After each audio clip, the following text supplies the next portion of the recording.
Non, mais c'est pas le même Christophe. Christophe de Paris, c'est pas Christophe. Alors, je venais pour toi. Dépêchez-vous qu'il reste quelques quarts d'heure. Hein. Ouais, il vient de terminer le débat là. À 5h15, et je pense que normalement il doit y avoir un comité qui se réunit pour. À 21h.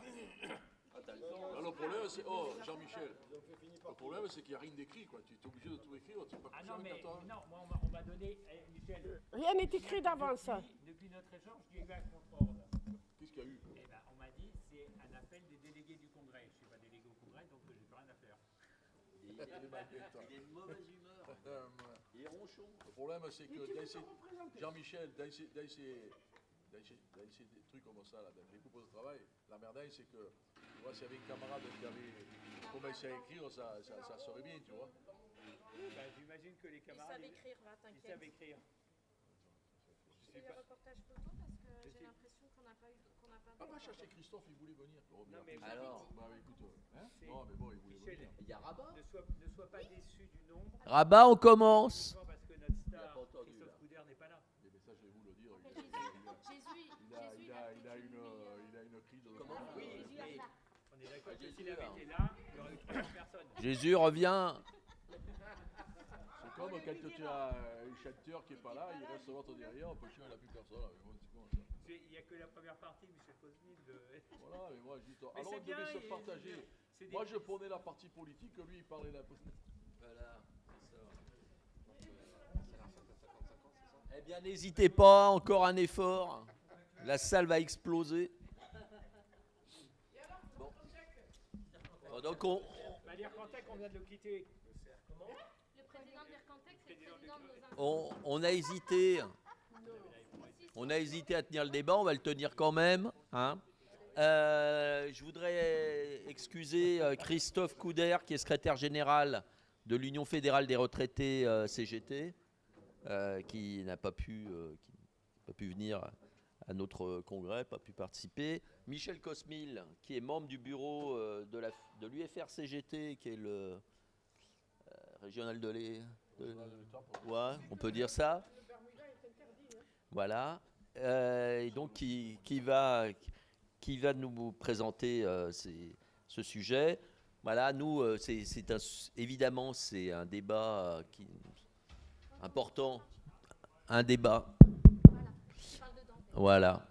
Un débat sur la retraite, autour des questions des retraites, qui est quand même le sujet qui a mobilisé le plus largement les salariés ces dernières années, avec deux grands mouvements en 2019-2020 sur le premier projet retraite et l'an dernier contre la réforme des retraites portant l'âge de départ à 64 ans.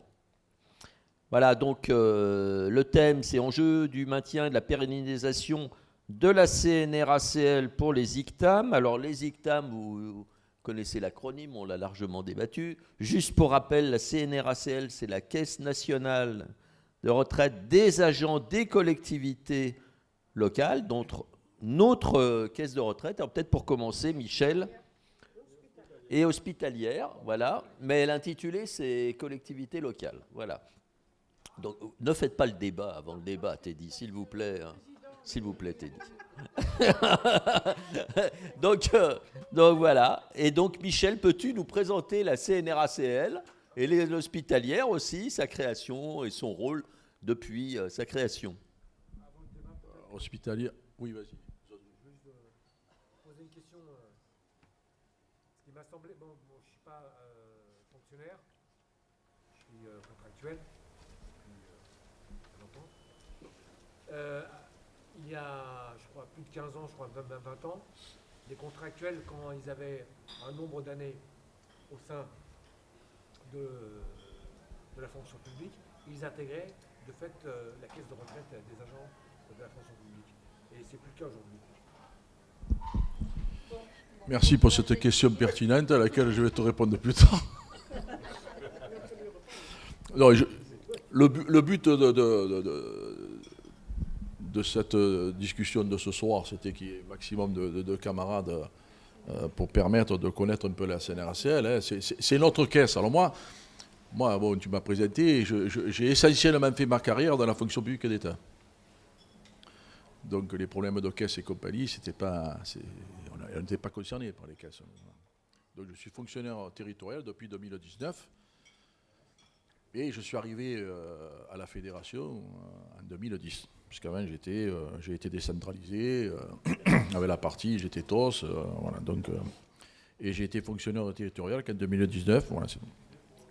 Donc je pars du principe où la CNRACL elle a été créée au lendemain, je pourrais dire, de la capitulation des nazis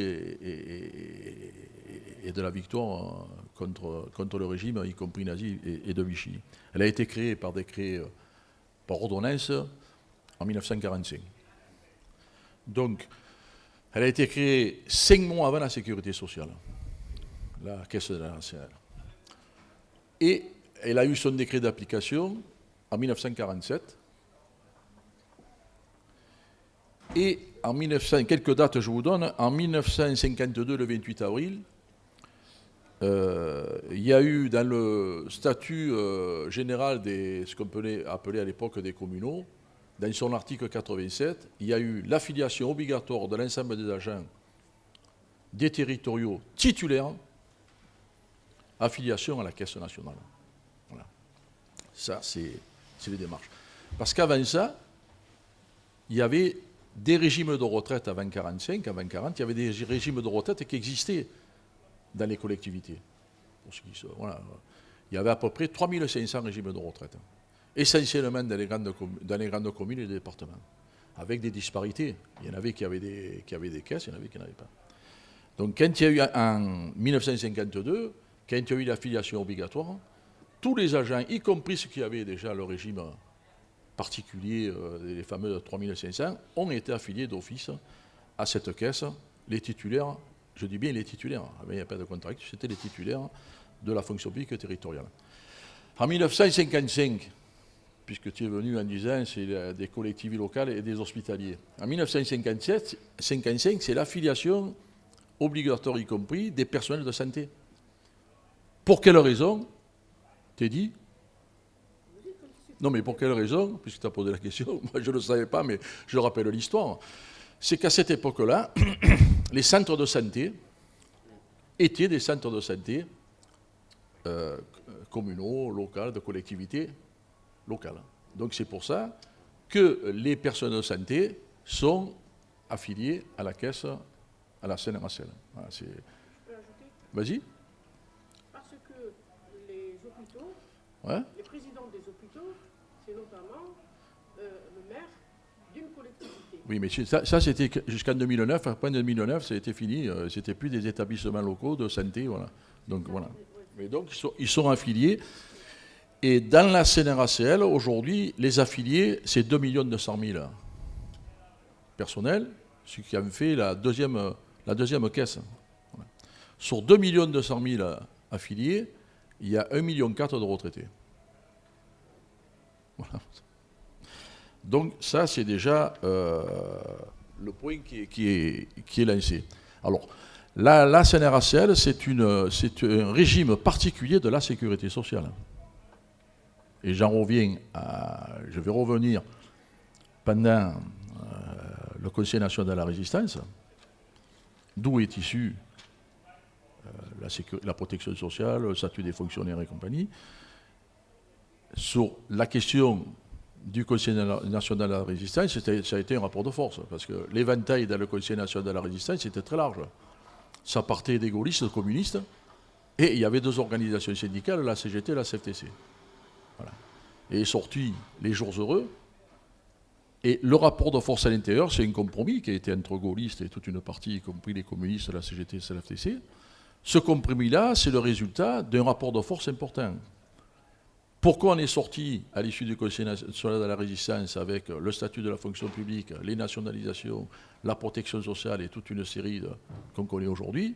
C'est parce que 2 organisations syndicales importantes, 2 organisations, une syndicale à la CGT et le Parti communiste, ont pesé fortement pour qu'à la sortie, dans ce compromis, on ait ce qu'on a aujourd'hui. Donc, on sait très bien que pas plutôt la sécurité sociale créée, et pas plutôt le patronat a essayé de reprendre ce qu'on leur avait pris. En plus, le patronat, pendant la guerre, après la guerre, il rasait les murs parce que pour beaucoup avaient collaboré avec les nazis.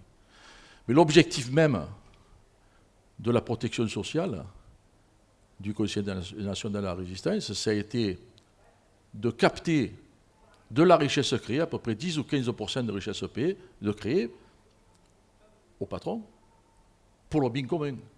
Donc on a créé, y compris la Sécu, toutes les branches qu'il y a derrière, et y compris la fonction publique d'État.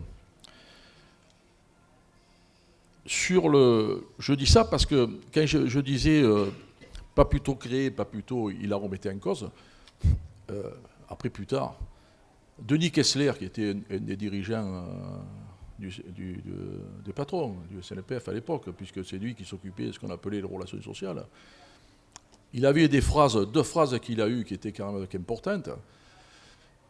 Sur la Sécu, et y compris sur le Conseil national de la résistance, il a dit des phrases en disant il faut en finir avec le compromis avec De Gaulle et les communistes sur le Conseil de la résistance, et sur l'entreprise,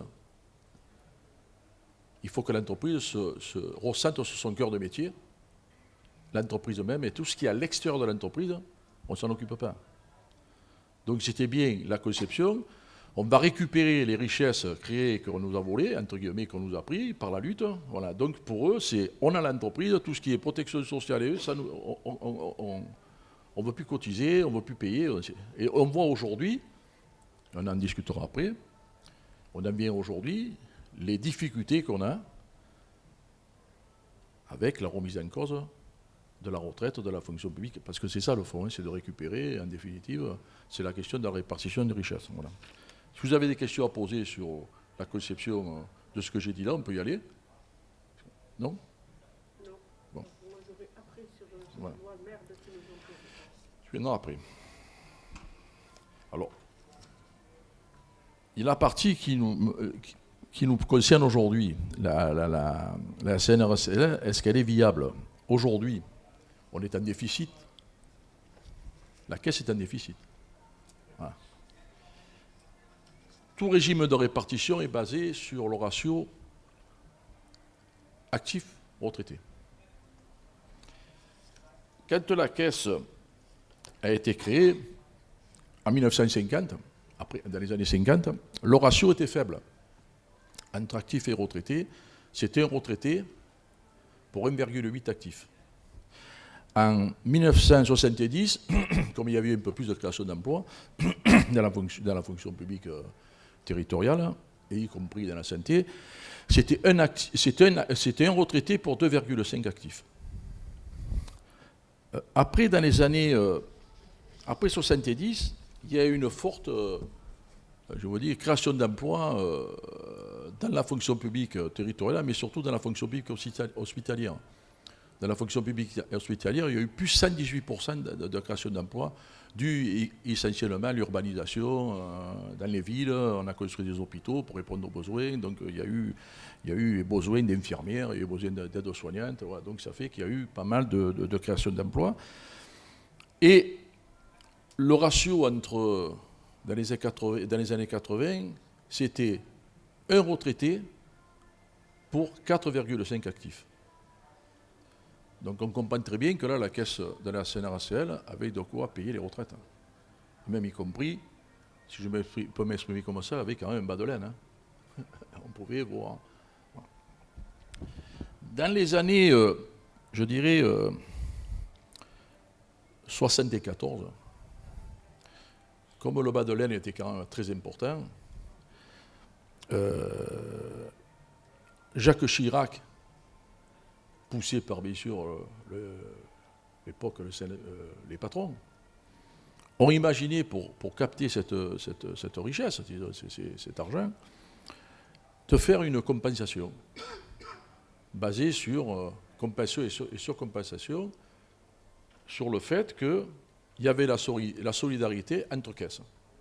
C'est-à-dire, quand une caisse était déficitaire, on allait taper dans la caisse qui était excédentaire. Voilà.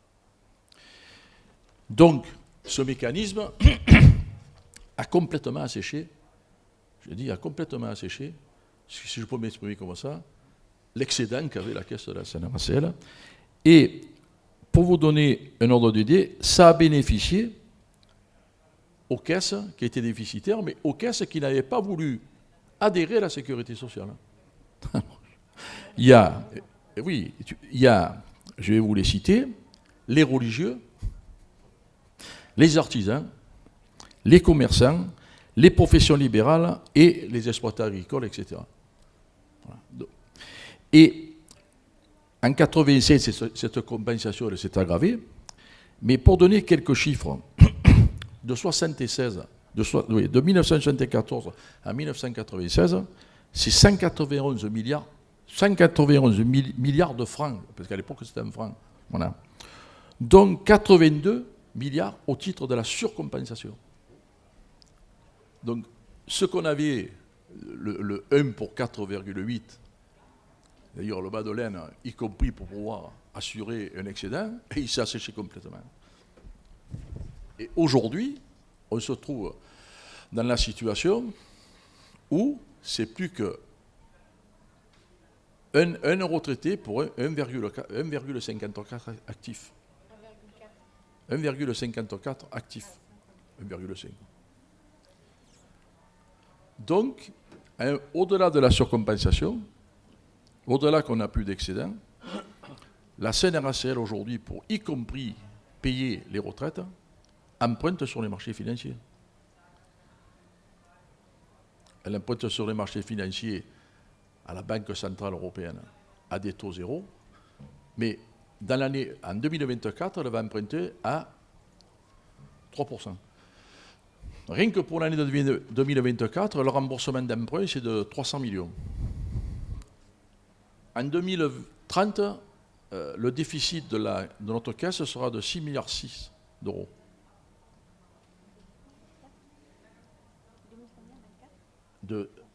En 2030, le déficit sera de 6,6 milliards d'euros. Plus, chaque année, l'emprunt. Donc, on peut dire que notre caisse est véritablement en danger pour payer les retraites. Oui, et pour payer ceux qui vont arriver. Non, mais je veux dire qu'à la limite, nous, moi, je suis retraité. Je veux dire que la caisse, on va la défendre, mais la caisse, il faut surtout que ce soit les actifs qui la défendent. Parce que c'est le système de répartition. Hein. C'est les actifs qui payent pour les retraités.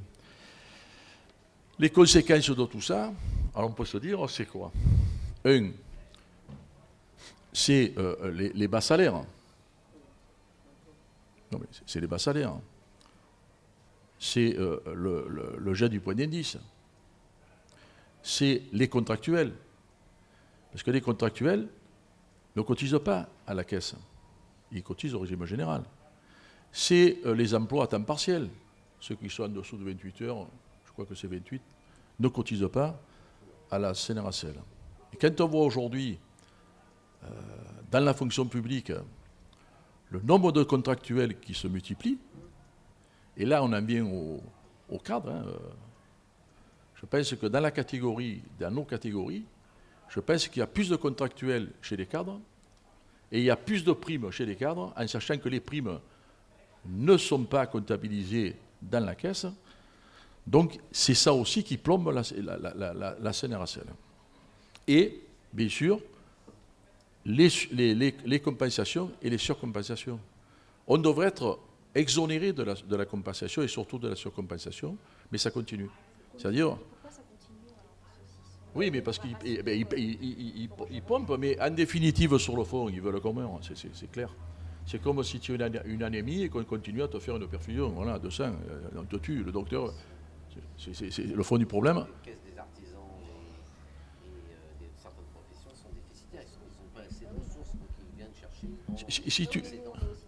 Non, mais si tu veux, oui, mais si tu veux, la compensation dès le départ, c'est une compensation, j'ai dit, c'est Jacques Chirac avec le patronat qui a décidé de dire, là, il y a de l'argent, on va le prendre. C'est des milliards, hein. C'est pas 10 centimes. Hein. C'est un retraité pour 4,8 actifs, tu as de quoi voir venir. C'est-à-dire que tu mets de côté et tu peux assurer pendant des années et des années le paiement des retraites s'il arrive quelque chose. Donc l'histoire de la compensation et de la surcompensation, au départ, la compensation, c'était pour la solidarité entre caisses, ce qui est normal, mais la surcompensation, c'est de piller la caisse pour aider, entre guillemets, les caisses qui avaient des déficits, mais c'est ceux qui avaient refusé d'être à la sécurité sociale, les religieux, les commerçants, les agriculteurs. Donc, hein? Il n'y avait pas une alimentation de la caisse des cheminots aussi? Je ne sais pas, ça, les cheminots ils ont des caisses. Alors, ils ont des caisses, ils ont des caisses particulières comme les avocats. Enfin, bon. Et donc, si tu veux, c'est ça qui nous plombe. Qui nous plombe. Alors après, vas-y, excuse-moi. Vas-y. C'est juste parce que quand tu parles des contrats privés de droit public, comme le camarade, donc ils cotisent à l'Eccontec. L'Eccontec, c'est une caisse de prévoyance.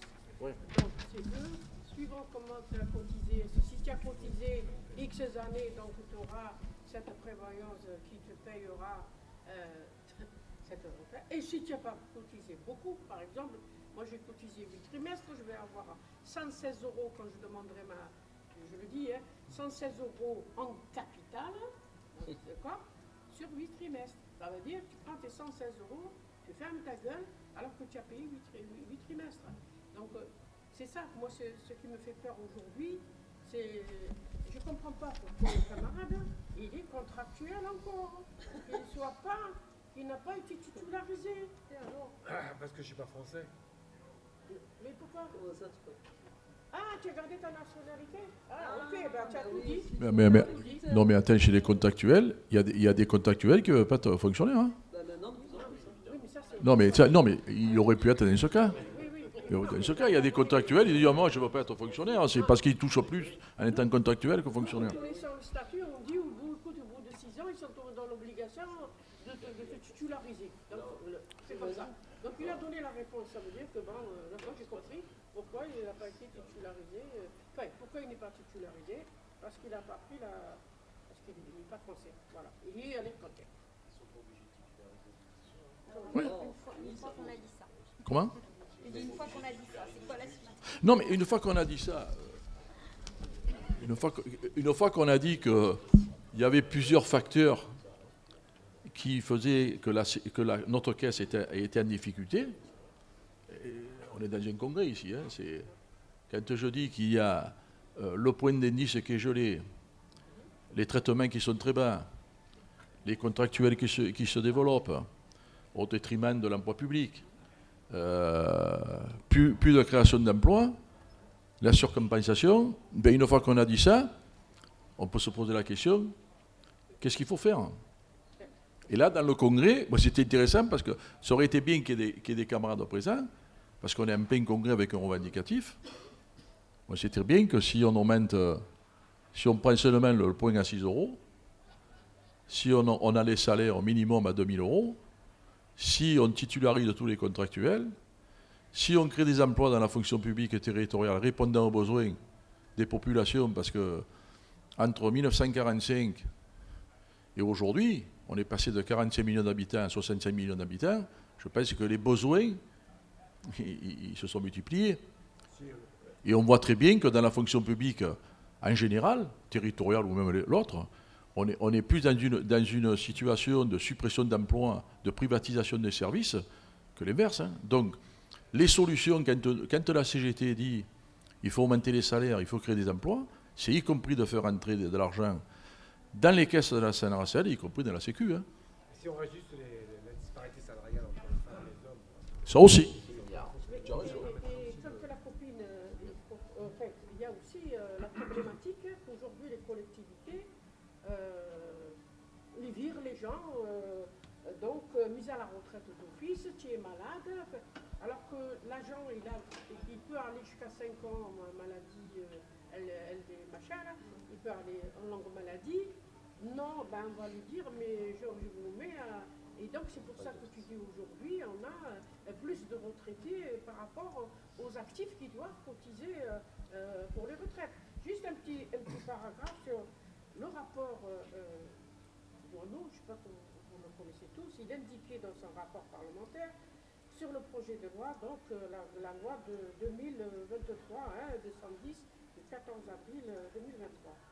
Il paraît donc absolument nécessaire de réformer le système de retraite sans augmenter les niveaux de cotisation, compte tenu des niveaux importants de prélèvements obligatoires en France, ni diminuer les pensions dans un souci pour soutenir le pouvoir achat des retraités. Reste donc, écoute bien, dans son rapport 2022, reste donc le levier de l'âge d'ouverture des droits et de la durée de l'assurance requise pour obtenir le taux à taux plein. Donc moi, quand j'avais lu ça, j'ai dit c'est pas possible. C'est vrai qu'on était dans la rue, mais bon. Et là, ils te disent aussi, l'un des mécanismes mis en place par le législateur pour atteindre cet objectif est la possibilité accordée aux fonctionnaires ne relevant pas de la catégorie active et auquel s'appuie la limite d'âge à 67 ans. D'accord? Je continue. Donc, ou une limite d'âge supérieure d'être maintenue en fonction sur autorisation jusqu'à 70 ans. Donc, ils te disent ça. Ils te disent, donc, tu peux aller travailler jusqu'à 70 ans. Quand il y a des collègues qui se font refuser, parce qu'il y en a certains qui n'ont pas assez cotisé, qui veulent aller travailler 2 ans de plus, les collectivités leur disent non, tu as fini, tu peux partir. Oh, c'est faux. C'est faux. C'est faux parce que vous pouvez aller continuer à travailler jusqu'à 70 ans, je vous le dis. Ces dispositions accordent aux fonctionnaires atteignant cet âge limite le droit de poursuivre leur activité jusqu'à l'âge de 70 ans. S'ils le veulent, parce que s'ils n'ont pas assez de cotiser, comment tu veux faire pour qu'ils atteignent le taux? Donc en plus de ça, ce qui est intéressant dans cette merde qu'ils ont mis en place, ils se sont coincés tout seuls. Je vais aller plus loin pour vous dire comment ils se sont coincés. Donc ils te disent, il faut que ça soit motivé. La collectivité doit motiver le refus de l'agent. Doit être motivé. Je vais aller plus loin parce que ça va vous intéresser ça. Si l'administration doit motiver, tu dois avoir un certificat médical de le médecin du travail qui dit que tu peux continuer ton activité. Derrière, tu fournis un autre certificat médical, c'est que pour bien préparer les dossiers, un certificat médical d'un médecin agréé pour les administrations, parce que c'est comme ça qu'il faut le dire. Donc c'est un généraliste qui est agréé pour les médecins. Donc tu fournis ça. Tu fournis ça, ils n'ont aucun moyen de te refuser. Donc on ne parle plus de l'âge. Parce que si tu vas dans l'article L556.1 du Code général de la fonction publique, il te dit qu'il renvoie à l'article L24 du Code des pensions, il te dit qu'il faut maintenir les agents en activité. Et donc tu vois aujourd'hui, vous avez pondu cette merde, vous ne l'avez pas bien rédigée, sauf que vous dites aux agents ne pas rester dans leur collectivité alors qu'ils peuvent rester. Donc il y a des dossiers, il y a 3 ou 4 jurisprudences là, depuis que cette retraite est sortie là. Eh bien nous on va se régaler pour la mettre en pleine gueule, nous, la CGT. Donc vous voulez refuser les agents de continuer. Non mais, t'es dit, moi je pense que, c'est Romain. Moi je vais te donner mon point de vue, après c'est le tien. Moi je pense que c'est pas que c'est mal rédigé, c'est très bien rédigé, ils savent ce qu'il faut. Moi je ne vais pas expliquer aux agents, moi mon point de vue, on ne va pas expliquer aux agents, vous pouvez rester jusqu'à 70 ans. Non mais nous, non mais on est confronté. Après, on est confronté à ça. On est confronté à une situation où les gens, pour avoir une retraite entre guillemets un peu décente, ils sont obligés de faire plus que ce qu'ils doivent faire. Voilà. Là, si tu veux, il y a eu 2 ans de plus, mais tu gagnes rien. Hein. C'est 2 ans gratuits. Hein. Voilà. Mais ce qu'il faut poser, mais c'est partout pareil. C'est comme l'histoire du budget, ça. On dépense plus qu'on n'a plus d'euros, mais c'est les recettes qu'il faut poser. C'est-à-dire comment on fait pour faire entrer de l'argent. Et quand on dit augmenter les salaires, augmenter le point d'indice, créer des emplois de titulaires, titulariser les contractuels, développer les services publics, c'est la question de la répartition de richesses dans ces pays. C'est-à-dire que la répartition des richesses, tu la mets où? Et quand j'ai dit tout à l'heure que la sécurité sociale, la fonction publique, quand on a instauré la protection sociale, Ambroise Croizat, ministre communiste, mais ça c'est l'histoire, hein. Je ne fais pas de la publicité, c'est l'histoire, l'objectif premier de ça, et ça il faut toujours s'en rappeler, c'était de prendre de la richesse créée par les travailleurs au capital. Au début c'était 10-15%, on y est arrivé. C'est pour ça qu'on est arrivé à instaurer une fonction publique avec un statut, avec des missions de service public, avec des fonctionnaires. C'est pour ça qu'on est arrivé à instaurer la sécurité sociale. On a pris de la richesse créée pour le bien commun. Aujourd'hui, c'est ça, à mon avis, c'est ça qui est le nœud. C'est-à-dire que, après, laisse-moi finir, c'est que les richesses créées aujourd'hui, elles se répartissent chez qui? Quand on voit que le ministre, le Premier ministre ou l'ancien ministre de l'économie, il dit il faut faire 25 milliards d'économies, qui va trinquer les services publics? Il n'y a pas d'argent dans ce pays. Et moi, c'est ça que... Alors, toi, tu dis ça, mais moi, sincèrement, quand les mecs, ils veulent faire un peu plus, il faut voir, on va leur mettre dans la tête que ceux qui veulent rester un peu plus, ils peuvent aller jusqu'à 70 ans. Enfin, moi, je sais pas, moi. Ah ouais, parce que moi, je ne dis pas ça. Hein. Ça donne 3 d'aller jusqu'à 70, ce que j'ai dit. Oui. Mais ceux qui leur manquent 2-3 ans, qui peuvent continuer. Moi, je me dis, qu'est-ce qu'on a raté? Qu'est-ce qu'on a raté? Laisse parler les autres, s'il te plaît, Teddy. Oui, on a raté, oui. Jean-Michel. Non, mais c'est sûr, moi j'ai reçu mon relevé de CNRCL. Ils me disent, voilà ce que vous touchez à 64 ans, voilà ce que vous touchez à taux plein. Moi, c'est 64 ans et un trimestre, hein, puisque je veux dire, comme j'ai commencé relativement jeune à cotiser. Voilà ce que vous pouvez toucher à 65, 66, 67. Et voilà ce que vous pouvez toucher à 70 ans. Donc, en gros, on te pousse, en fait, à travailler jusqu'à 70 ans. Mais je veux dire, hormis des cas très particuliers où, effectivement, on a défendu, nous, des collègues qui avaient des revenus très faibles. Mais ce n'est pas le problème du cas particulier. Moi, je pense que le problème, c'est, nous, la CGT, comment est-ce qu'on fait ce que tu as dit, c'est-à-dire traduire concrètement le fait que c'est la bataille des actifs qui défend la caisse de retraite. Et parfois, je me dis que dans nos revendications, on n'est pas assez précis ou clair sur cet objectif-là. Je veux dire par là, qu'est-ce qui permet d'augmenter les recettes? Bien sûr, tu l'as dit, l'augmentation du point d'indice, l'augmentation des salaires. Rappelons qu'il y a aussi l'augmentation du taux de cotisation. Je veux dire, il y a un an, on a fait comment dirais-je, la rencontre sur les 50 du CNFPT. On a invité Bernard Friot, qui est spécialiste de la cotisation sociale, et qui a bien précisé que ce qui a permis le développement de la santé publique en France et le haut niveau de santé publique en France, c'est l'augmentation du taux de cotisation, et c'est ça qui génère des recettes supplémentaires.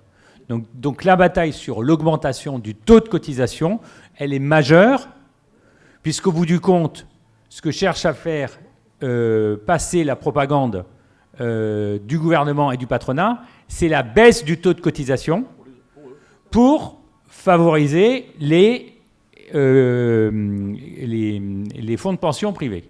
Donc déjà, la question du taux de cotisation, à mon avis, on ne le réaffirme pas suffisamment. Après, comme tu l'as dit, il y a le problème de la précarité et des temps partiels, puisque la bataille sur les temps complets, elle est une bataille pour permettre de gagner plus de cotisants pour la caisse. Ensuite, je veux dire, on l'a dit, puisque bon, c'est une revendication générale, mais qui n'a jamais été appliquée sur la formation professionnelle et le statut d'élève. Moi, vous savez, je travaille à l'INET. C'est le seul segment dans la fonction publique territoriale où les agents en formation sont sous statut d'élève. Ce qui est pour les administrateurs, conservateurs et ingénieurs. Ce qui est une particularité, une marginalité dans la fonction publique territoriale, mais qui est le principe général. Je leur dis toujours, quand je fais les réunions d'information syndicale, vous êtes très particulier au sein de la fonction publique territoriale, c'est le principe général dans la fonction publique d'État, à commencer par le premier corps de l'État, les enseignants, qui sont sous statut d'élève, et qui, dès qu'ils sont sous statut d'élève, cotisent à la retraite. Donc, tu disais que tu venais de l'État, donc il ne faut pas oublier que si les fonctionnaires territoriaux, au moment où ils rentrent, ils étaient sous statut d'élève pendant leur temps de formation, ils seraient cotisants de la caisse de la CNRACL. Et puis il y a le dernier aspect, la question du régime indemnitaire. Puisque je comprends, et je veux dire, les camarades sont intervenus sur la prime Ségur, j'ai entendu dans les débats, mais quelle est la... Je veux dire, parfois, on oublie dans les batailles qu'on mène sur la revendication immédiate de l'augmentation du pouvoir d'achat, soit à travers le régime indemnitaire, soit par rapport à telle prime ou telle prime, on oublie que finalement, ça fragilise l'ensemble du système, parce que je pense que sur les projections, la part de ce que représentait le régime indemnitaire dans le traitement d'un fonctionnaire territorial est devenue beaucoup plus importante par rapport à ce qu'est la part indiciaire, et que, ben voilà, je veux dire, enfin, on fait tous l'expérience dans nos combats revendicatifs que quand on cherche à se battre, quand on cherche à mobiliser les collègues sur le point d'indice, on est en difficulté, et que si on se bat sur l'augmentation du régime indemnitaire, ben je dirais, on arrive plus à entraîner les collègues parce qu'ils se disent là-dessus, on a un levier. Mais quand on fait ça et qu'on se limite à ça, ben, je dirais, on fragilise de manière générale la perspective de la socialisation des salaires, du salaire socialisé, et on met en danger la caisse des retraites. Et bien sûr que d'un point de vue théorique, on est tous d'accord, mais dans nos pratiques militantes revendicatives, ben, parfois on inverse le champ des choses, ou on oublie même de rajouter qu'au moment où on se bat pour le régime indemnitaire, on se bat aussi pour l'augmentation du point d'indice et la revalorisation de toutes les grilles indiciaires. Donc moi, il y a un élément important aussi qu'il faut qu'on prenne en compte, c'est que l'espérance de vie en bonne santé au travail, c'est 64 ans. Après, ça se dégrade.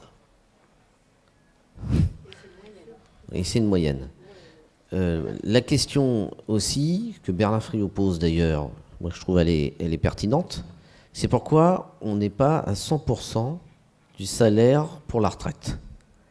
Pourquoi on est passé à 75%? Donc ça c'est une question pour Michel, parce que j'aimerais bien savoir pourquoi quand on enlève les primes auxquelles on ne cotise pas, qu'on enlève les avantages, par exemple le supplément familial, et qu'on calcule 75% du salaire net qui reste, et bien on peut se retrouver en tant que cadre à 1800, 1700 euros net, alors qu'on avait 3005 en fin de carrière surattaché.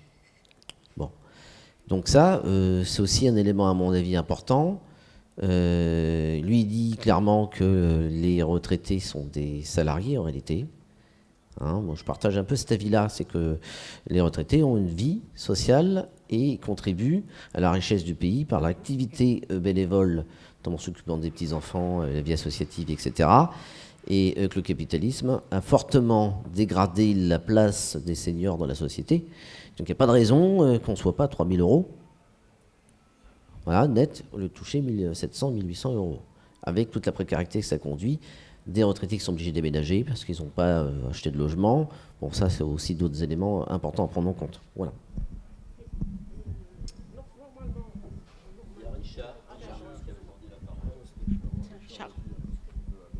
Moi, c'est un petit peu... Enfin, je ne suis pas dans le même sujet parce que je reviens sur effectivement les pistes pour augmenter les rentrées. Donc, tu disais, augmenter le point d'indice, tout ça.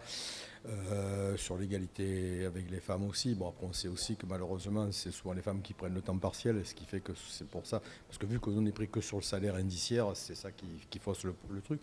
Mais il y avait aussi donc, la piste d'intégrer les primes. Ben, automatiquement, si derrière le socle de cotisation augmente, ça veut dire que derrière, la pension augmente. Du coup, moi, c'est une question que je pose. Est-ce que la balance a été calculée? Parce qu'on va faire effectivement plus de recettes, mais on va avoir plus de dépenses induites, puisqu'on aura une pension à hauteur, théoriquement, des cotisations. Donc, je ne sais pas comment, je ne connais pas comment calculer. Enfin, globalement, voilà, moi je sais que là, par exemple, je me mets à 80%, j'ai choisi, parce que j'ai fait un calcul, de faire une surcotisation sur le 100% pour ne pas faire baisser ma pension, mais je sais que derrière, si j'étais resté à 80%, elle aurait baissé. Donc le taux de cotisation influe sur le montant de la pension. Donc je veux bien qu'on cotise plus, on fait plus de recettes, Mais la caisse, du coup, pour tous ces gens-là, quand ils prendront leur retraite, devra certainement augmenter. Ce que tu dis là, moi je pense que ça, y compris, il faut intégrer le ratio. Si on reste à un ratio, oui, c'est ça que tu dis grosso modo. Si tu restes à un ratio, un retraité pour 1,54, et si tu arrives à 1 pour 1, tu peux faire ce que tu veux, tu vas être en difficulté. Tu as raison de le poser. Ça veut dire que ce qui est posé là, au-delà de tout ce que tu dis, que je te rejoins, c'est la création d'emplois de fonctionnaires. C'est ça qui est posé. Parce qu'autrement, si on dit, on en reste comme on est, là, on augmente les cotisations, tout ce que tu veux, mais automatiquement, quand tu vas partir à la retraite, tu vas te trouver avec un ratio où tu vas avoir plus de retraités que d'actifs. Donc, si tu veux, la casse... Voilà. Donc, c'est posé, à mon avis, au-delà du point d'indice, au-delà de l'augmentation de 1 000 € minimum avec sur la grille, les faits sur la grille, bien sûr, la titularisation des contractuels, la compensation, la surcompensation, c'est de créer des emplois dans la fonction publique. Et quand j'ai dit tout à l'heure qu'en 1985, ou je me rappelle 70, il y a eu quand même dans la fonction publique de la santé surtout, mais y compris dans la territoriale, parce qu'à l'époque, il y avait une réponse de besoin, il y avait des luttes, ils mettaient encore de l'argent, les richesses créées, ils mettaient... On avait un retraité pour 4,5 actifs. On était excédentaire. C'est-à-dire que la caisse, elle disait, elle pouvait se dire, bon, allez, on va venir. On va venir. Aujourd'hui, si on en reste à ce ratio-là, même y compris, tu as raison, tu peux augmenter le 6 € ce que tu veux, quand la partie va partir à la retraite et si tu ne crées pas d'emploi. Donc, à mon avis, c'est un tout, cette histoire-là, tu vois. Voilà. Qui y avait Zouzou, Hamid.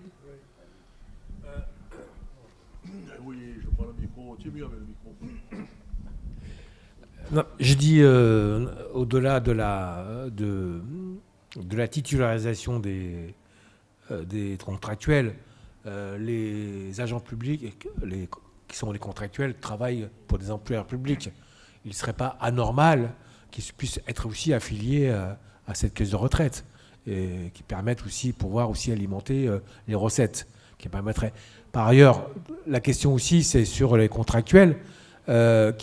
Pourquoi ils restent contractuels? Parce que, d'une part, ils cotisent à la complémentaire, c'est-à-dire l'Arcantec, qui permet aussi de pouvoir aussi avoir un complément de salaire. Il serait peut-être aussi judicieux que aussi dans la fonction publique, on se batte aussi pour une complémentaire au sein de la fonction publique, peut-être aussi pour pouvoir intégrer l'ensemble des contractuels, qui verraient aussi des avantages d'intégrer la fonction publique en tant que titulaire. Non, quand j'ai dit il y a des complémentaires, mais elles sont payantes, tandis que là, elles seraient intégrées quand même dans ton salaire. Du moins, elles seraient défalquées de des cotisations sociales, qui permettraient aussi de pouvoir avoir un complément. C'est bataille à mener qui permettrait d'avoir peut-être un avantage pour les contractuels de pouvoir aussi être titularisés et aller vers la titularisation de la fonction publique et alimenter la caisse de retraite. Donc sur les batailles, il n'est pas anormal que les contractuels qui sont aussi des agents publics et les employeurs qui les payent, et que c'est pas normal qu'ils puissent, ce serait pas anormal qu'ils puissent aussi participer aussi aux cotisations de cette caisse de retraite. C'est une question aussi.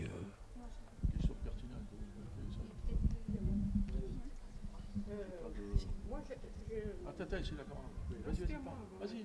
Non, mais oui, vas-y. Ah oui, Juste par rapport au secteur privé, donc ils ont les 25 meilleures années. Nous, la fonction publique, c'est 75%, bien précisé, des 6 derniers mois de salaire, mais brut.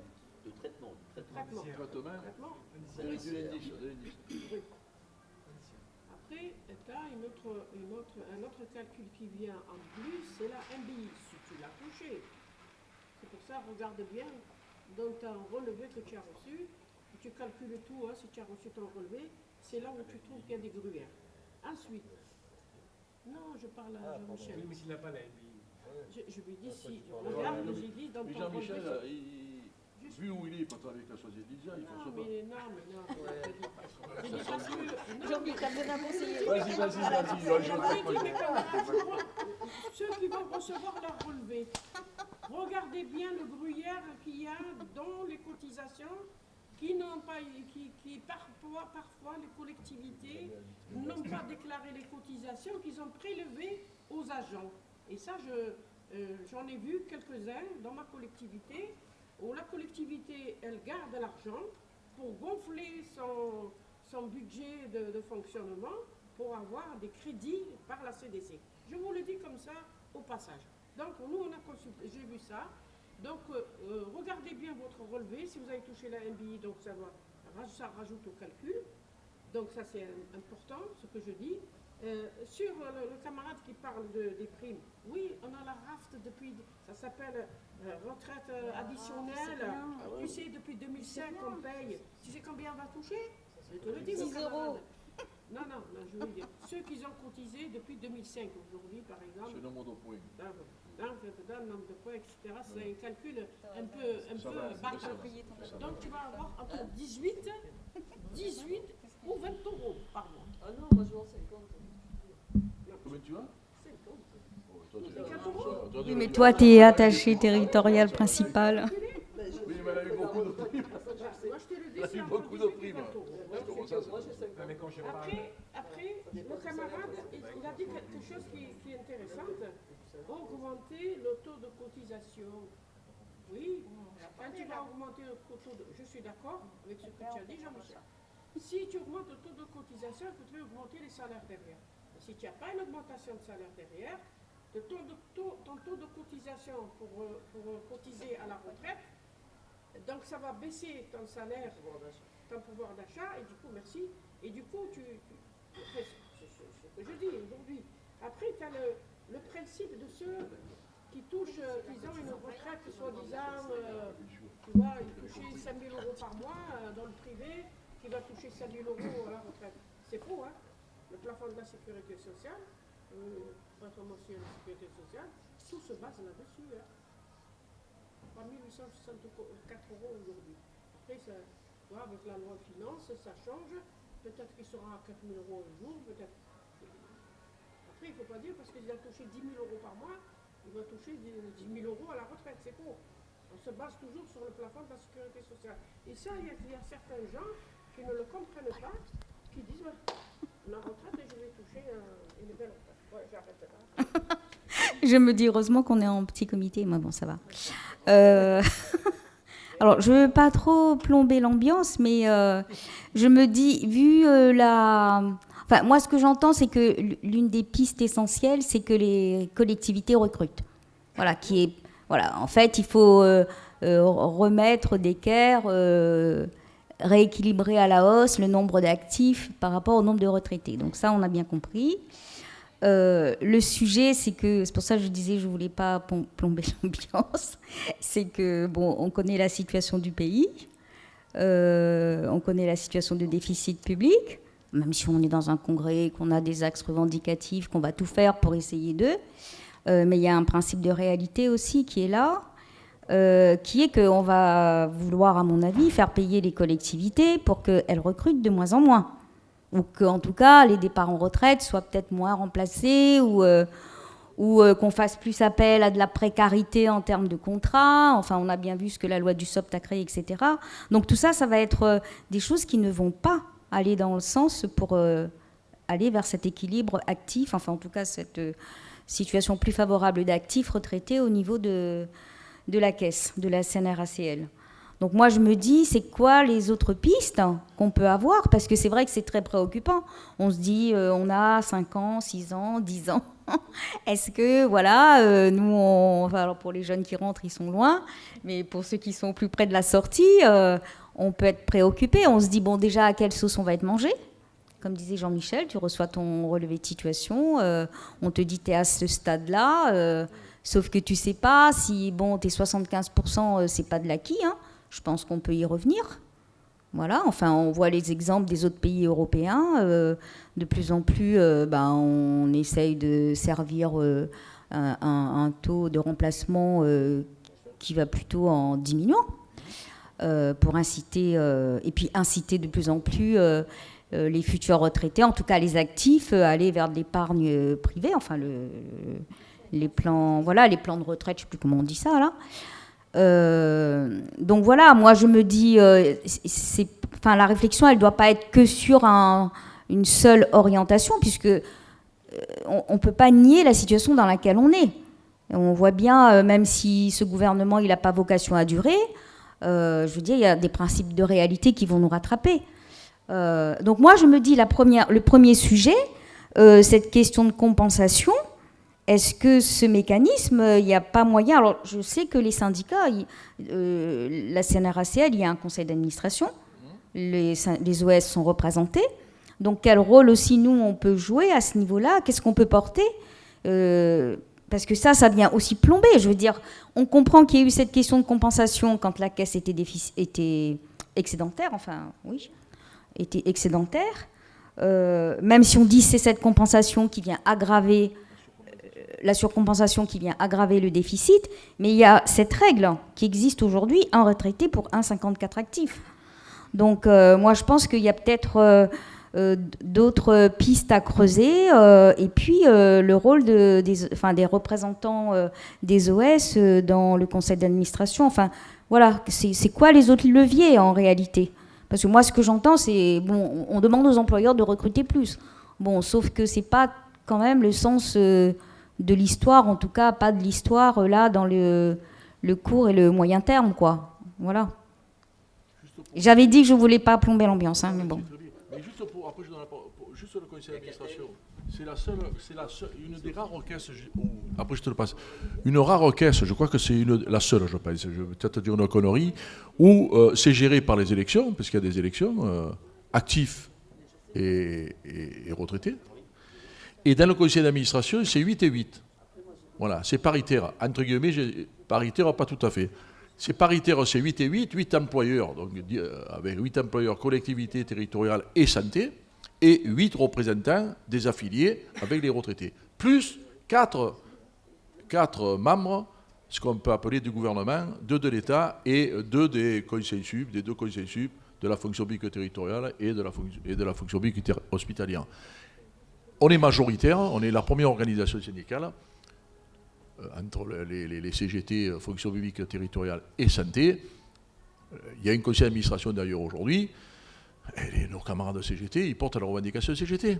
Voilà. Mais ils sont confrontés, y compris à toute cette... Parce que tout ce qu'on a là, d'ailleurs, il y avait nos camarades retraités qui s'occupent de l'IHS, tout ce que j'ai pris, je l'ai pris dans la mémoire d'avenir. Donc c'est important de s'abonner où il y a des choses. Mais nos camarades sont là pour développer au sein du conseil d'administration les revendications de la CGT. Après, il y a les employeurs, il y a là, puis il y a la lutte. Voilà. Ouais.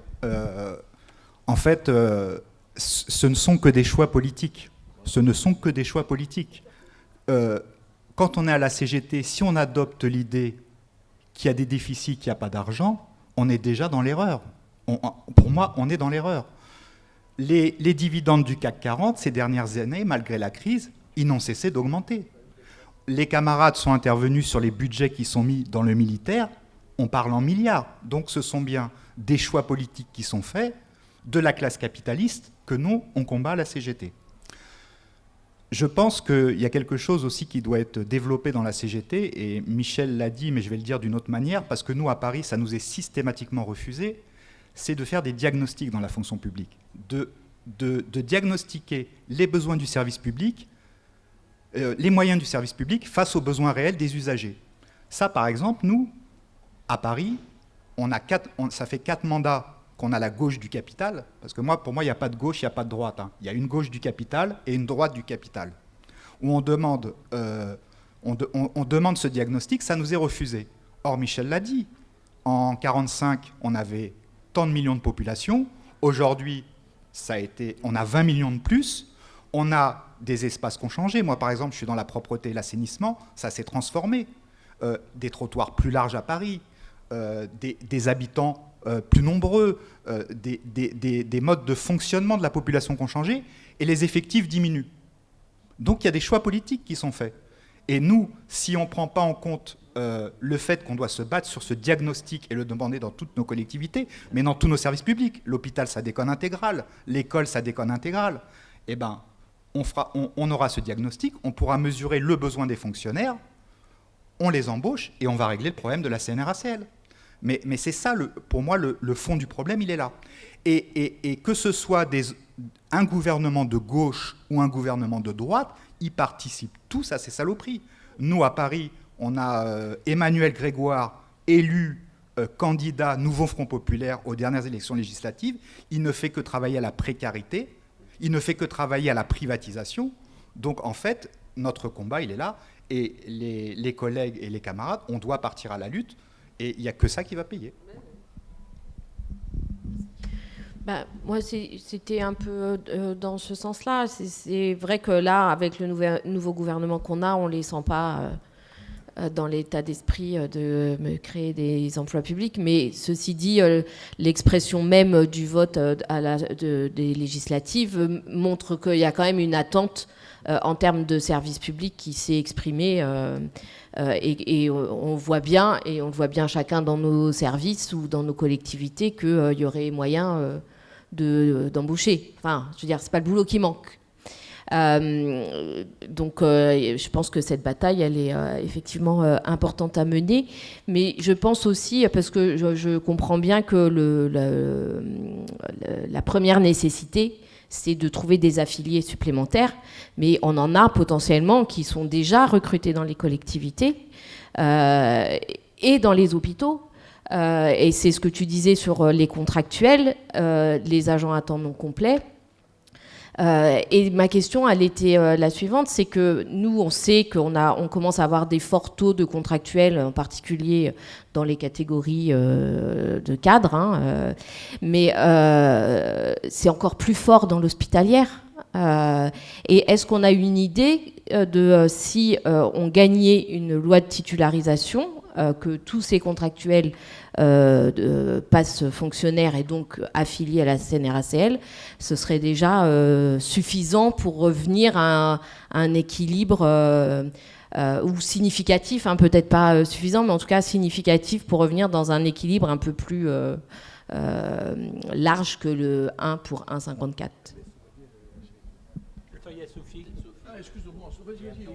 Merci. Oui, moi je voudrais rebondir pour essayer de visualiser. Alors bon, effectivement, le combat général là que tu as pointé, il est évident, et voilà, pour l'ensemble de toute façon des agents, et encore plus pour les bas salaires, puisqu'effectivement, comme Teddy l'a dit, c'est vrai qu'on a aussi beaucoup de nos collègues, et notamment beaucoup d'agents au bas salaire, qui savent absolument pas ce qui va les attendre. C'est affolant, parce qu'ils s'imaginent qu'ils auront le même revenu une fois la retraite. Et il y en a énormément. Donc ça, c'est effectivement une chose très inquiétante. Et pour monter le combat collectif, il y a déjà cette piste-là de pédagogie et d'information pour la prise de conscience de cet état-là. Après, moi, ce qui m'intéresse, c'est de voir comment on peut agir, enfin, comment on peut prévoir. Il y a quand même pas mal de leviers. Il y a peut-être des leviers qu'on pourrait exiger en priorité. Et quand j'ai eu la chance, grâce à Jésus, de suivre une conférence de Bernard Friot, et je me rappelle que dans cette conférence, le principe de base, c'est de dire que de toute façon, qu'on ait travaillé, qu'on ait fait tous nos trimestres, qu'on ne les ait pas faits, qu'on ait gagné, qu'on ait fini à 3000 ou à 1008, mais tout ça, c'est vraiment une injustice déjà de base. C'est que quel que soit notre parcours de vie, on a le droit de vivre dignement jusqu'à notre mort, quoi. Donc déjà, l'histoire du taux, vraiment, c'est de 75% du traitement, je veux dire la proportion, ça ne devrait même pas exister. On ne devrait pas avoir à cotiser pour des complémentaires. Moi, j'ai appris très tard dans ma carrière qu'il y avait des complémentaires. Voilà, parce que ma mère, mes parents, quand ils se sont mis à la retraite, je leur ai demandé, ils m'ont parlé des complémentaires. Je dis, mais c'est bizarre, c'est quoi cette histoire? Bah, nous, on n'a pas. Ah bon, bah, nous, on n'a pas. C'est pas obligatoire, c'est pas d'office. Mais pourquoi avoir besoin d'une complémentaire? Voilà, donc il y a déjà à la base, je trouve que on est mal barré déjà à la base sur les règles, mais aussi voir qu'est-ce qu'on pourrait obtenir en priorité. En priorité, ça serait notre indice peut-être, vraiment, parce que ça, tout le monde en a entendu parler, donc tout le monde sait à peu près de quoi il en retourne. Cette histoire de compensation et de surcompensation, j'apprends aujourd'hui. Moi, je n'étais pas du tout au fait de ce mécanisme. Effectivement, tu as dit, la CNRACL devrait être exemptée. Mais ça, c'est un truc qu'on devrait militer vraiment pour ça, quoi. Parce que là, aujourd'hui, c'est nous qui sommes dans la merde. Donc, à un moment donné, il faut que la solidarité, faut vraiment clairement dire, les fonds de pension, on vous emmerde, là. Là, c'est le service public qui est en danger, c'est nous, et c'est nos vieux jours. Voilà. Sur ce que disait Catel, ce que tu disais, si jamais on titularisait tous les contractuels, que je me souvienne un peu, tu dois peut-être avoir, toi, les statistiques, tu te rappelles, mais dans la fonction publique en général, les contractuels... Ouais, en tout, dans la fonction publique, c'est 1,2 million, les trois versants. Si on fait le compte mal taillé, c'est à peu près 600 000 ou 700 000 entre la territoriale et la santé, à peu près. Donc, ça ramène, à peu près, je fais le compte mal taillé. Bon. C'est vrai que ça donnerait de l'air. Ça donnerait de l'air. Mais, comme on disait tout à l'heure, ça va donner de l'air, on va un peu plus respirer, mais on va vite étouffer, quoi. Chaque fois qu'il y en a qui vont partir à la retraite, et le fond, c'est bien la création d'emplois pour répondre aux besoins. Et là, je pense qu'on a de quoi gratter. Il y a de quoi créer des emplois dans la fonction publique. On voit tous dans nos services, mais la santé, l'éducation, dans les collectivités, partout, on voit qu'on crève. Hein. Donc, ça demande qu'il y ait des emplois nécessaires pour répondre aux besoins. Et quand je disais, on est passé de 45 millions à 65 millions, il y a 20 millions de personnes en plus, il y a autant de besoins, donc on a besoin, c'est ça qu'on a besoin. Après, il y a de l'argent dans ce pays. Voilà, on distribue au patronat toutes les années 50 parties, 200 milliards d'euros. Allez, on y va. Au CAC 40, il y en a. Mais même y compris, et ça y est, même y compris si on récupère les 200 milliards d'euros, je parle en général sur l'économie française, qu'on tape le CAC 40, ça ne suffira pas pour répondre aux besoins de l'ensemble des populations si on veut faire une société où il y a Ce qu'il faut, c'est arriver à créer des richesses supplémentaires, en tout, je parle, des richesses supplémentaires, ça demande reconquérir le marché intérieur comme on disait avant, relocaliser des entreprises, de l'emploi pour tous, c'est ça qu'il faut. Et là, au plus on va avoir de l'emploi, au plus on va créer des richesses, au plus on va permettre de récupérer ces richesses pour le bien commun. C'est ça qui va nous être opposé. Après, moi je pense que si on perd la bataille dans la fonction publique de l'emploi public, la caisse, même si on augmente les taux, moi je pense qu'il parlait des taux, je pense que tu parlais des taux du patronat, de l'employeur. Voilà, je pense que c'est ça. Parce que eux, par contre, et je voulais dire une chose, après je te passe, quand on entend, parce que y compris là-dessus, là, sur l'histoire du pouvoir d'achat, là où tout le monde parlait des retraites, hein, tous. Là, bon, est-ce qu'il va y avoir l'abrogation de la retraite ou compagnie, comme on a réclamé, même y compris au niveau du nouveau fonds populaire. Mais même y compris si la retraite, et moi je pense qu'il faut qu'elle soit abrogée, on va avoir une sacrée bagarre, parce que, y compris, et on le sait, chez les organisations syndicales et dans les organisations syndicales, pas tout le monde a la même conception de la retraite. On est pour la retraite à répartition, on sait très bien que la CFDT et compagnie sont pour la retraite à points, et y compris dans le nouveau Fonds populaire, il y a des partis politiques qui n'ont pas la même conception qu'on a nous. Voilà. Donc, ça va demander une sacrée bagarre et un sacré débat avec les personnels. Voilà. Qui est-ce que c'est à toi, Jean-Michel? Non, mais juste parce que c'est par rapport à ce que dit Teddy. D'abord, il faut quand même toujours citer le programme du Conseil national de la résistance.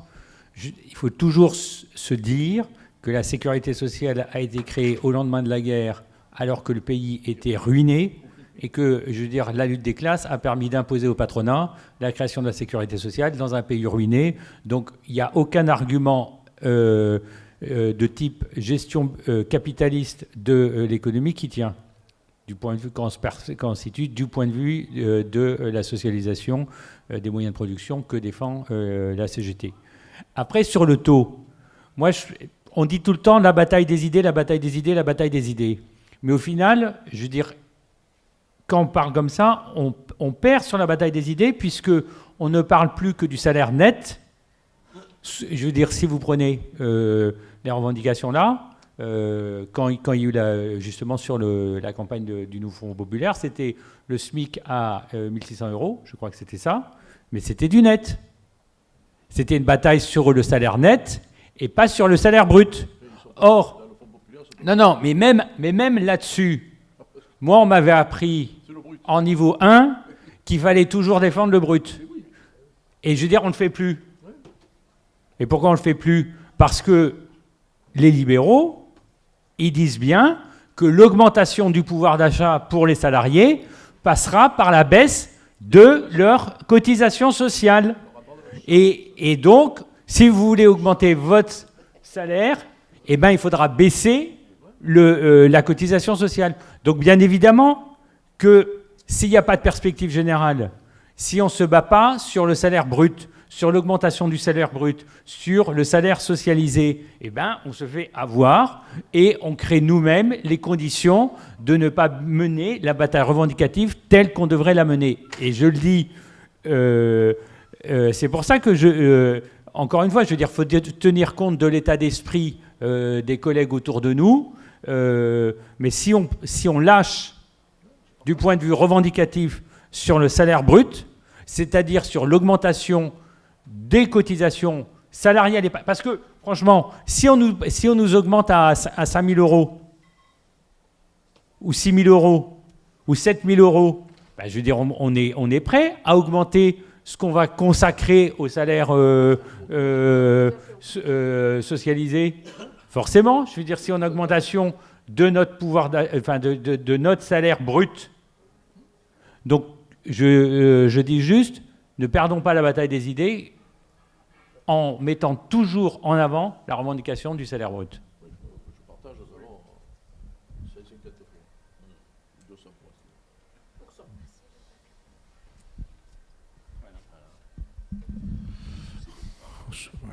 Il a mis de boire l'apéritif. Hein. C'est pas ça, moi je respecte les horaires. On a terminé à 18h15. Mais on a tardé. Les gens n'osaient pas rentrer dans la salle. Ils allaient nous faire. Non, on n'a pas démarré alors. Non, mais c'est vrai que bon, ça aurait été bien qu'on soit un peu plus là, ça nous a permis de débattre. Mais tu vois, tu as appris quelque chose que.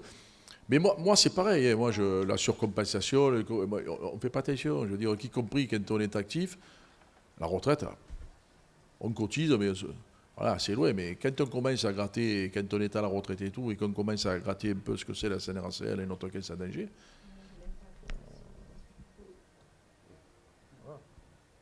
Il ne faut pas oublier que la sécurité sociale, c'est quand même un budget qui est au-dessus du budget de l'État. Hein. Vous voyez les milliards qu'il y a captés là, par les appétits, là, parce que ce qu'ils veulent, c'est nous pousser vers les assurances privées, tant santé que retraite. Hein. Il y a des milliards qui sont en jeu là. Hein. Pour la compensation, il y a un arrêté qui paraît au journal officiel tous les ans au mois de décembre. Pour la compensation, il y a un arrêté qui paraît au journal officiel tous les ans au mois de décembre. Vous tapez compensation généralisée vieillesse sur le site Légifrance et vous avez l'arrêté qui fait le détail des caisses débitrices et créditrices. Débitrices, la nôtre, il n'y a pas seulement la nôtre, et les créditrices, artisans, commerçants, avocats, notaires, professions libérales, les professions agricoles aussi. Mais moi, à titre personnel, les professions agricoles, ça ne me dérange pas d'être solidaire parce que c'est vraiment un milieu qui est sinistré. Par contre, les avocats et les notaires, bon, ça me dérange un peu plus, quoi. Et les religions, tout à fait, tout à fait. Voilà, il y a toutes les caisses, voilà. Mais voilà. Mais la caisse d'assurance vieillesse, elle cotise aussi pour les autres, hein. Exactement.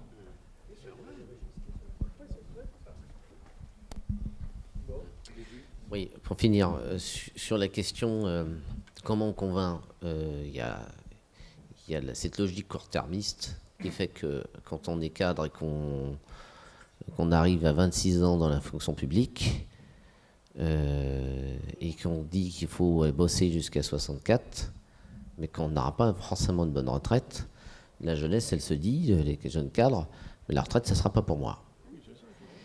Donc pour le coup, ils ont plus de problème à rester contractuels.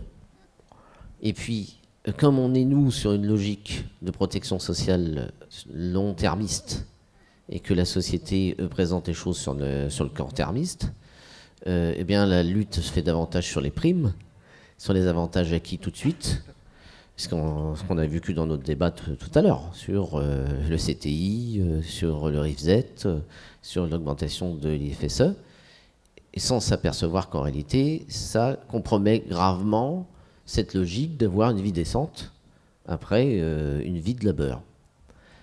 Donc, dans l'argumentaire, la complexité, c'est de faire ça, comprendre ça à des jeunes cadres qui rentrent dans la fonction publique, qui ont intérêt à passer très rapidement les concours pour avoir une situation stable, alors qu'en plus, pendant 40 ans, la petite musique du fonctionnaire bashing, c'est pas le modèle.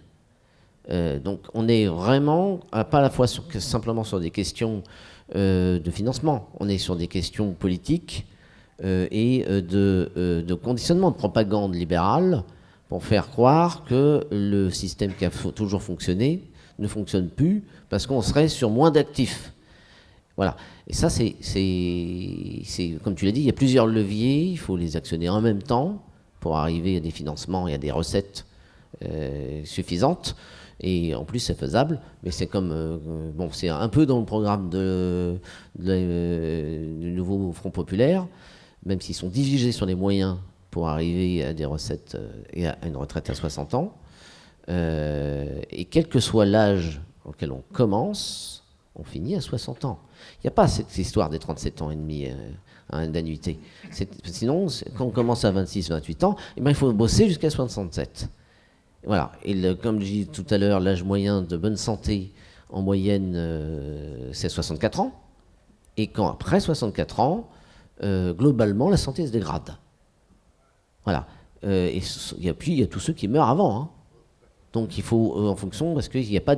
on parle dans l'absolu, mais ceux qui ont fait des métiers pénibles et ceux qui ont des charges de travail importantes, eux, ils ont des soucis de santé plus tôt, qui peuvent venir au travail, mais ils ont aussi des conditions de vie. Donc, la question de la vie décente à 60 ans, c'est pour pouvoir continuer à se libérer, finalement, de ce lien de subordination qu'on a évoqué tout à l'heure. Et ça ne plaît pas au patronat, parce que pour eux, ils veulent continuer qu'on meure au travail. Donc voilà, donc ça pour le coup sur le plan de la production alors je ne sais pas l'UFR ce qui est produit là-dessus, mais moi je pense qu'il y aurait besoin avec l'UFIC d'avoir une production, une expression sur la compréhension que quand on rentre dans la fonction publique, on ressort avec un traitement, une pension, c'est-à-dire c'est pas une retraite, c'est une pension qui devrait être identique au dernier salaire et pas 75%. Je pense que là-dessus, il y a une vraie réflexion à mener pour rendre plus attractif. Et après, il y a les questions, bien sûr, de recettes pour pouvoir obtenir ce qu'on souhaite. Ce que tu dis sur l'espérance de vie des populations, elle a augmenté à certaines périodes parce qu'il y a eu quand même le boom, la santé, la sécurité sociale. Non mais la sécurité sociale qui a permis de se soigner correctement, les gens ne se soignaient pas avant. Hein, voilà. Donc ça a permis, y compris, une amélioration de l'état de santé des uns et des autres. Parce que là, dans ce livre-là, qui est extraordinaire, les camarades qui l'ont fait, en 1912, seuls 12,6% de la population dépasse l'âge de 60 ans. Et 8,4% l'âge de 65 ans. Aujourd'hui, c'est plus important. Mais on est arrivé à un pic, mais on est en train de redescendre. On est en train de redescendre parce que les conditions de vie, les conditions de travail, aujourd'hui, les gens qui n'arrivent plus à se soigner, on est en train d'avoir, au lieu de, on régresse, et à juste titre, tu le dis. Voilà. Non, non, pas le mot de la fin. Le mot de la fin, on va le boire. Il est là-bas. Non, mais juste, ce qui me semble, c'est que dans tout ça, il y a aussi un projet de société qu'on porte. C'est-à-dire que quand on dit qu'il y ait plus de... Le développement des services publics, ça apporte des recettes, mais c'est aussi un projet de société en tant que tel. Alors nous, c'est directement sur les collectivités territoriales, mais comme le rappelait très justement Teddy, on a aussi la santé. Bon, l'hôpital, partout, ça craque. Et on voit bien qu'il manque des professionnels dans plein d'endroits. Donc tout ça, ça apporte des recettes. Mais c'est aussi comment plus largement on conçoit la répartition des richesses. C'est-à-dire que quand le taux de cotisation, la cotisation, particulièrement la cotisation employeur, elle est aussi comment globalement on conçoit ce à quoi doivent servir les richesses. Parce que nous, il y a l'âge de départ à la retraite, il y a le niveau des retraites, il y a le temps passé à la formation, il y a le temps de travail, les 32 heures, etc. C'est-à-dire que c'est un aspect plus global. Là, on le prend parce que concrètement, comment notre caisse de retraite va continuer dans les années à venir.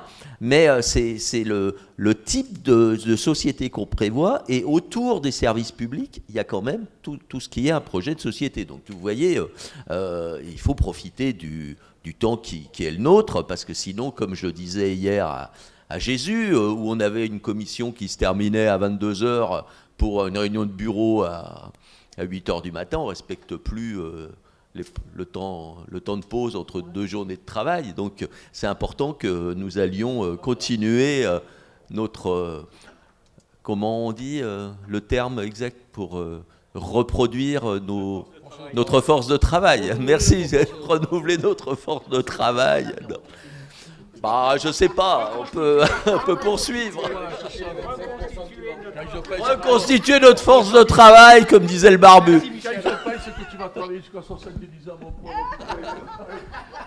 72 peut-être. Non mais... Là, tu pourrais m'engueuler parce que franchement, les bases du marxisme, oubliez cette base fondamentale du marxisme. La reconstitution de force de travail. Je cherchais le terme. Merci.